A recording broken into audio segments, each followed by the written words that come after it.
ចាជាបឋមនាងខ្ញុំឈ្មោះកូនមុំសូមជម្រាបសួរអ្នកគ្រូទេសនៃសាលាគោរពកសោភូមិភាគខេត្តព្រៃវែងនាងខ្ញុំជាតំណាងក្រុមទី7មានសមាជិក7នាក់ជំបាទឈ្មោះជីសនិតនាងខ្ញុំឈ្មោះយ៉នសៃពៅនាងខ្ញុំឈ្មោះប្រាំងសមាវតីនាងខ្ញុំឈ្មោះខុនសុធីបាទឈ្មោះខំចាស់នាងខ្ញុំឈ្មោះរតនាភួយតោះកូនទាំងអស់គ្នាយើងចូលរៀនហើយតើយើងបានសមាធិណាស់ហើយនៅហើយណាចាបងអត់បានតោះសុធីមកកូនសុធីណាយើងឡើងទៅការមើលតែយើងមានណាអត់មានអត់មានណាចាលោកគ្រូថ្ងៃនេះអត់មានអវត្តមានទេបាទថ្ងៃអរគុណច្រើនណាស់ចូលតោះចាំឥឡូវកូនទាំងអស់គ្នាហើយមុននឹងចូលមកដល់មេរៀនថ្មីណាយើងត្រូវរំលឹកមេរៀនចាស់យើងសិនអញ្ចឹងកាលពីម្សិលម៉ាញ់យើងរៀនអំពីអ្វីដែរអូនរៀនអំពីអក្សរអ្វីអក្សរយើងសម្រាប់ពីតើសិជួយមើលឡើងមួយមើលកូនយើងរៀនអំពីអ្វីចាលោកគ្រូយើងរៀនអំពីយើងសម្រាប់ពីយ៉តើមានអីទៀតអត់មានតែប៉ុណ្្នឹងទេលោកគ្រូបាទអរគុណល្អណាស់កូនតោះមើលសុធីយើងមានអីទៀតអត់ចាលោកគ្រូមានរសម្រាប់ពីរនិងវសម្រាប់ពីវបាទល្អណាស់កូនណាអញ្ចឹងយើងមានរសម្រាប់ពីរវសម្រាប់ពីវ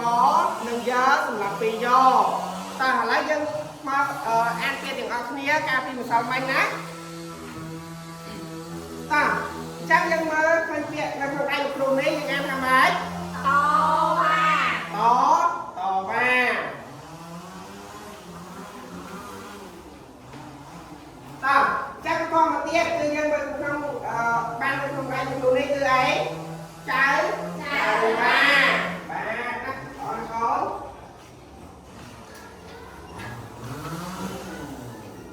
តើតមកទៀតគឺយើងមើលពាក្យនៅក្នុងបានដៃលោកគ្រូនេះមើលតើយើងអានថាម៉េចរ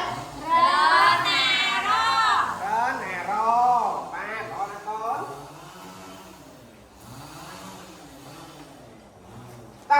តមកទៀតគឺយើងមានពាក្យបន្ទាប់គឺពាក្យអីvậyកូនរ៉ាំរ៉ៃរ៉ាំរ៉ៃ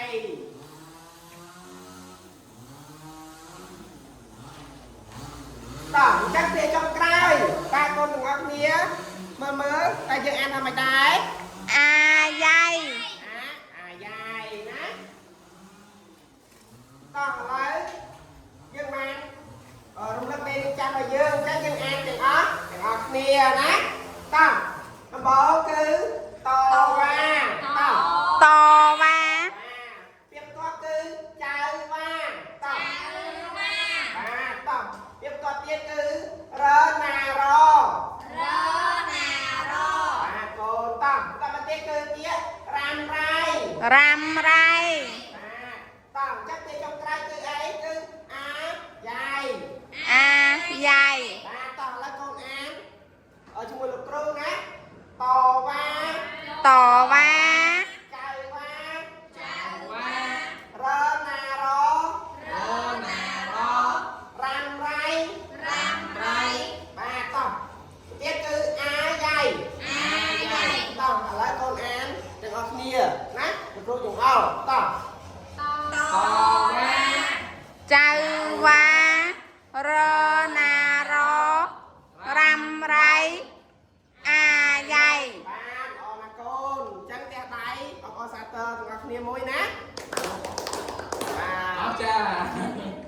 តោះឥឡូវយើងចូលមកមេរៀនថ្មីរបស់យើងអញ្ចឹងលោកគ្រូមានរបស់ងារមួយតើកូនបានស្គាល់អត់តើនេះគឺជាអ្វីសាប៊ូណាអញ្ចឹង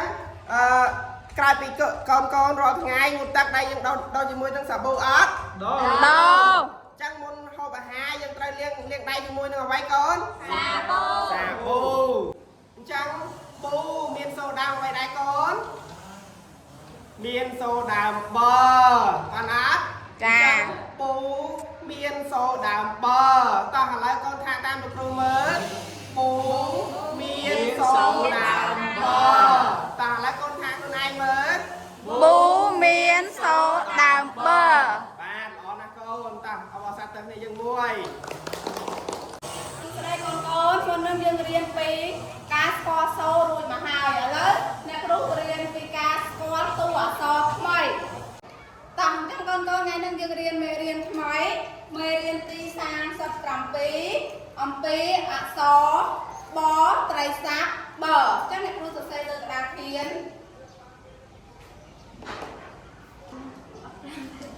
ដល់គ្នា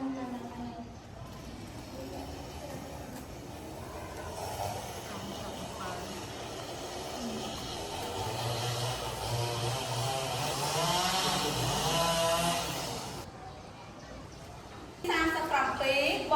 ត្រីស័ព្ទបអក្សរបកូនស្គាល់អក្សរបហ៎ស្គាល់ហើយចាំទៅនេះគឺជាអក្សរ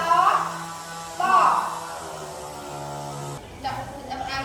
នេះគឺជាអក្សរបចាំបដាក់ត្រីស័ព្ទបត្រីស័ព្ទគឺបចាំកូនៗថាទាំងអស់គ្នាបត្រីស័ព្ទបត្រីស័ព្ទចាចាំគឺបត្រីស័ព្ទចាំកូនថាម្ដងទៀតបត្រីស័ព្ទតាមចាំកូនអានម្ដងទៀតអានឲ្យខ្លួនឯងទាំងអស់គ្នាចាប់ផ្ដើមបត្រីស័ព្ទចាល្អណាស់កូនទៀតដែរអរចាមួយ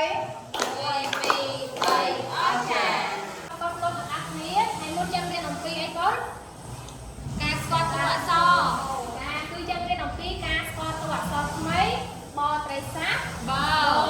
ចាចឹងថ្ងៃនេះអ្នកគ្រូណាស់កូនទាំងអស់គ្នាមករៀនអំពីការអានព្យាហើយនិងអាន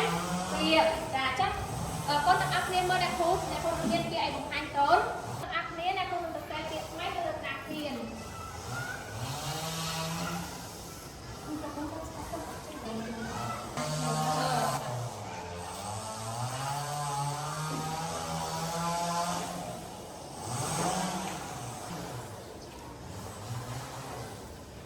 អញ្ចឹងចំណុចដំបូងអ្នកគ្រូនឹងមានកូនឲ្យស្គាល់អំពីការអានឈៀងតាអញ្ចឹងមកអ្នកគ្រូទាំងអស់គ្នាអ្នកគ្រូនឹងមានពាក្យថ្មីមួយដើម្បីសរសេរដាក់គ្រូនឹងចាប់ផ្ដើមសរសេរពាក្យថ្មីមួយនៅលើក្តារខៀនចាំមើលទាំងអស់គ្នាមកអ្នកគ្រូសរសេរពាក្យអីកូនតាតែចាប់ផ្ដើម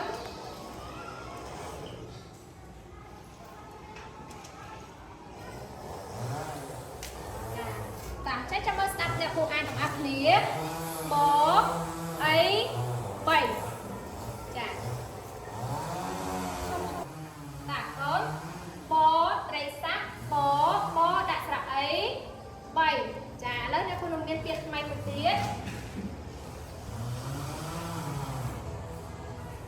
ចាឃើញទេកូនតើអញ្ចឹងកូនទាំងអស់គ្នាចាំអានជាមួយអ្នកគ្រូអានឲ្យស្ដាប់ហើយកូនចាំអានតាមក្រោយបត្រីស័ព្ទបដាក់ស្រៈអែបែកតើអញ្ចឹងថាតាមអ្នកគ្រូទាំងអស់គ្នាបត្រីស័ព្ទបដាក់ស្រៈអែបែកចាល្អណាស់កូនឥឡូវអ្នកគ្រូនឹងមានពាក្យមួយទៀតដើម្បីបង្ហាញដល់កូនហើយកូនជាអ្នកអានទាំងអស់អានដល់ខ្លួនឯងតាមអានកូនបត្រីស័ព្ទដាក់ស្រៈអី2តាមអានដល់ទៀតបត្រីស័ព្ទដាក់ស្រៈអី2ចាល្អណាស់កូនតាមអញ្ចឹងអ្នកគ្រូនឹងមានពាក្យថ្មីមួយទៀតដើម្បីឲ្យកូនចាអានបន្តទៀតកូនចាប់តាមអានបត្រីស័ព្ទដាក់ស្រៈអូចាល្អណាស់កូនតោះទៀតអីអបអរឲ្យខ្លួនឯងរួយកូនទាំងអស់គ្នាអ្នកគ្រូនឹងសរសេរស្រៈចំនួន3នៅលើក្តារខៀនដែលយើងបានរៀបរួចហើយទាក់ទងជាមួយនឹងស្រៈ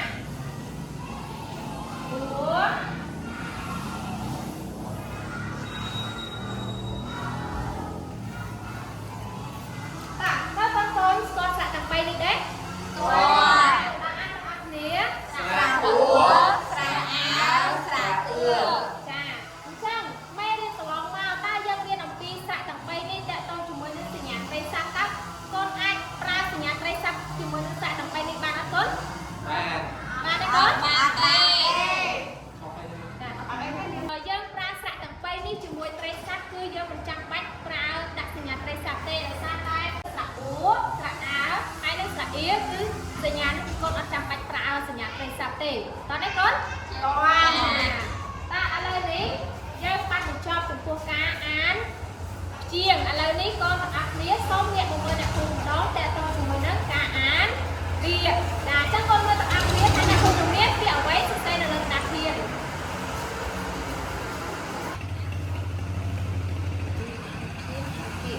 ចឹង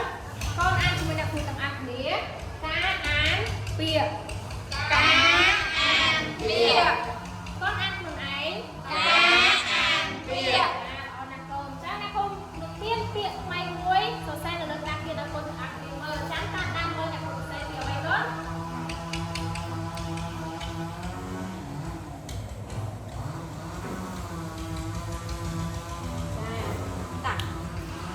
ចាំស្ដាប់អ្នកគ្រូអានដោយយកចិត្តទុកដាក់ចាសាប៊ូសាប៊ូសដាក់ស្រៈអាសាបត្រីស័ព្ទបដាក់ស្រៈអ៊ូប៊ូចាសាប៊ូសាឥឡូវនេះអ្នកគ្រូនឹងមានពាក្យថ្មីបន្តទៀតហើយកូនចាំសង្កេតមើលទាំងអស់គ្នាណាអ្នកគ្រូនឹងសរសេរពាក្យអ្វីដែរកូនចាបាទអញ្ចឹងមើលចាំមើលទាំងអស់គ្នា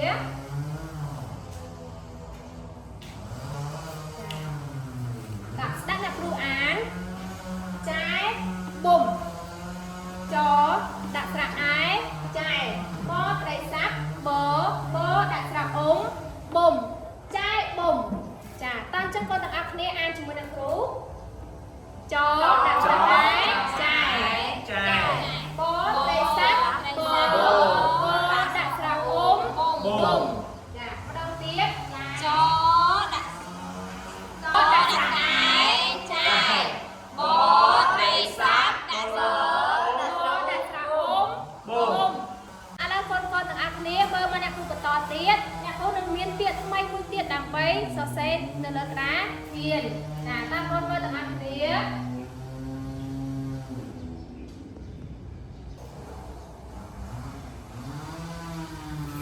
តាចឹងកូនឃើញទេកូនឥឡូវនេះអ្នកគ្រូនឹងចង្អុលឲ្យកូនទាំងអស់គ្នាអានដោយខ្លួនឯងតាចាប់ដើមកូនចស្រៈអាវចៅបត្រីស័ព្ទដាក់ស្រៈអ៊ីប៊ីចៅប៊ីចាតើសំដងទៀតចដាក់ស្រៈអាវចៅបត្រីស័ព្ទដាក់ស្រៈអ៊ីប៊ីចៅប៊ីចាល្អណាស់កូនតែដៃអត់តែដៃអស់ចាយខ្លួនឯងមួយចាតាឥឡូវនេះកូនទាំងអស់គ្នាសូមទៅបើកសុភៅជំនួយសិស្សទំព័រទី18តារាងទី3សូមអានជាដៃគូទាំងអស់គ្នាតាឥឡូវនេះកូនទាំងអស់គ្នាបានអានបញ្ចប់រួចហើយឥឡូវនេះអ្នកគ្រូនឹងឲ្យកូនទៅអានជាដៃគូម្ដងទៀតនៅសុភៅសិក្សាគោលទំព័រទី48ទាំងអស់គ្នាចាចាប់ផ្ដើមកូនបន្ទាប់ពីយើងរៀនអំពីការអានពាក្យនិងអានព្យាង្គរួចហើយយើងមករៀនអំពីវាក្យសព្ទម្ដងតោះវាក្យសព្ទអ្នកគ្រូសរសេរលើក្តារនេះកូនតាមមើលណាគ្រូមិនស្គាល់ទេឥ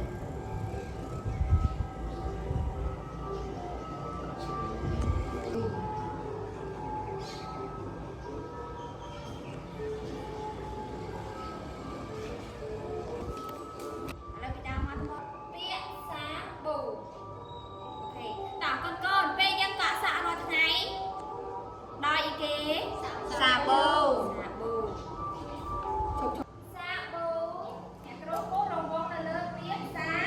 ប៊ូកូនដឹងទេថាសាប៊ូមានន័យថាម៉េចសាប៊ូមានន័យថាជាគ្រឿងសម្រាប់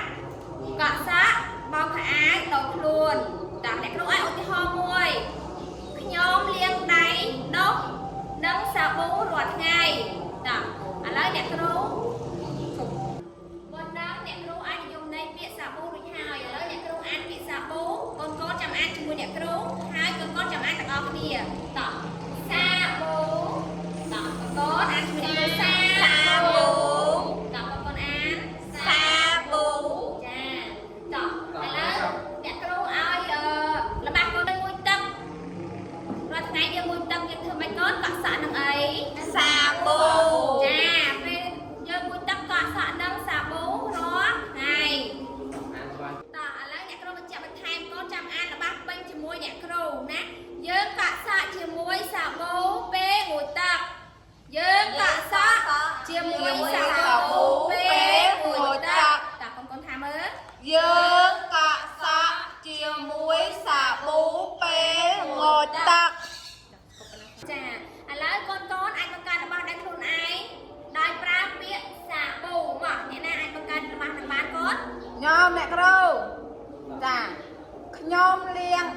ជាមួយសាប៊ូជារៀងរាល់ថ្ងៃ ចាត្រូវតោះចាក់ដៃអស់ចាយមិនភ័យយើងមួយមកកូន 1 2 3អស់ចា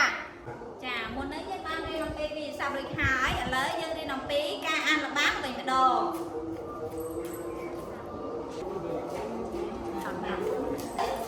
យើងរៀនអំពីការអានល្បាំវិញម្ដងអញ្ចឹងអ្នកគ្រូមានរូបភាពមួយឲ្យកូនមើលចាឥឡូវអ្នកគ្រូមានល្បាំមួយតែតើជាមួយរូបភាពតែបងប្អូនចាំមើលទាំងអស់គ្នា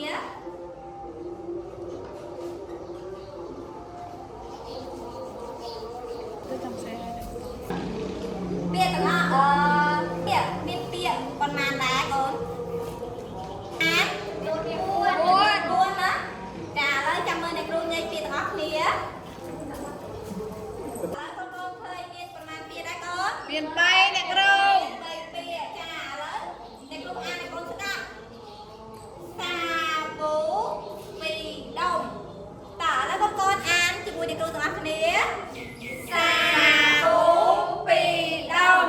ចាឥឡូវអ្នកគ្រូចង្អុលឲ្យបងប្អូនអានតែខ្លួនឯងសាប៊ូ2ដុំចាអរគុណកូនតែដល់ចាខ្លួនឯងមួយ 1 2 3អស់ចា អញ្ចឹងបន្ទាប់ពីយើងបានអានល្បាក់រួចហើយអញ្ចឹងកូនសូមបើកសៀវភៅសិក្សាគោទំព័រទី48អានល្បាក់ហ្នឹងទាំងអស់គ្នា បាទសួស្តីកូនកូនអញ្ចឹងថ្ងៃនេះយើងមករៀនពីការអានអត្ថបទខ្លី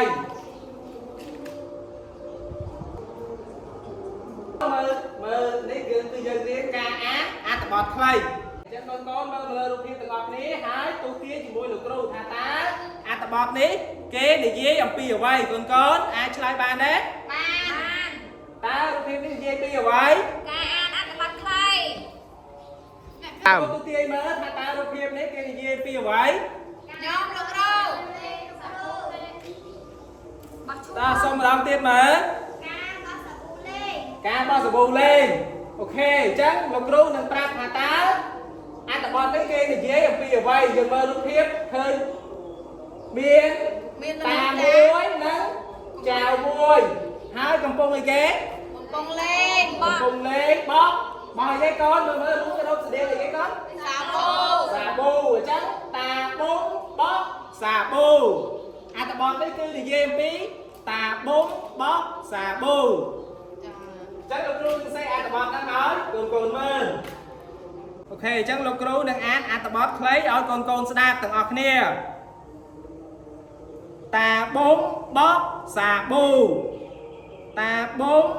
ជាជីតាចៅប៊ីចៅប៊ីដាំដំណាំលើដីតាបុំចៅប៊ីដើរទៅញ៉ាំមីតាបុំហៅចៅប៊ីតាបុំបោះសាប៊ូទៅចៅប៊ីអញ្ចឹងកូនចាំអានជាមួយនឹងលោកគ្រូទាំងអស់គ្នាតើចាប់ផ្ដើមអានតាបុំបោះសាប៊ូតាបុំជាជីតាចៅប៊ីចៅប៊ីដាំដំណាំលើដីតាបុំចៅប៊ីដើរទៅញ៉ាំមីតាបុំហៅចៅប៊ីតាបុំបោះសាប៊ូទៅចៅប៊ីអូខេអញ្ចឹងកូនអាចអានខ្លួនឯងបានអត់ បានលោកគ្រូ អញ្ចឹងកូនចាប់ផ្ដើមអានខ្លួនឯងតោះលោកគ្រូនឹងស្ដាប់កូនអានតើអញ្ចឹងកូនអានទាំងអស់គ្នាមើលអានខ្លួនឯងណាលោកគ្រូនឹងចាំទៀងមើលថាតើកូនអានត្រូវអត់តើចាប់ផ្ដើមអាន តាបុំបោះសាប៊ូតាបុំជាជីតាចៅប៊ី